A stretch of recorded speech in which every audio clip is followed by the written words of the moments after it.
My favorite verse would be Romans 5:8. God showed his love for us in that while we were yet sinners, Christ died for us. There's a specific beauty in a small church. This chapel in Georgetown is led by Pastor Rob Ginter. God did that. I couldn't do that. I was going to go into country radio. He completely rocked my world. I can't not do it.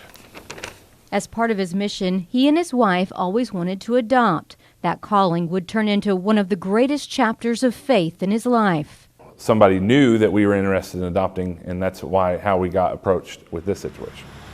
A friend of a friend in Georgetown who knew an adoption agency texted Ginter with a message that was too bizarre not to believe. So we get approached at the beginning saying there's this girl, she's 18 years old, and she's got some kind of blood disorder, so she's got to have an abortion out of state in Washington, D.C., and she's getting on a plane at 1 o'clock today, and she is going to have an abortion there unless we can find a family to take the child. The Ginters immediately said, "We'll take the baby."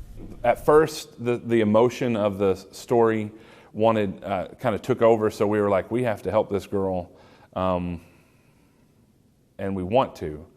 But it seemed odd at first because she's not taking the things that we're offering. Like hotel rooms and food and family. She didn't want any of it, and she only revealed her first name as Amber.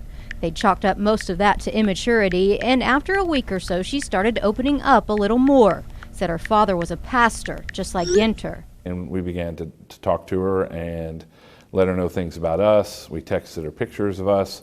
She texted a picture back of her. The Ginters were even looking for homes for her in Georgetown when they got another page-turner. And she was in the hospital. We didn't know which hospital because of complications with the pregnancy. Upon her hospital visit, she heard 2 heartbeats. Now, twins were on the way. The Ginters were beyond excited.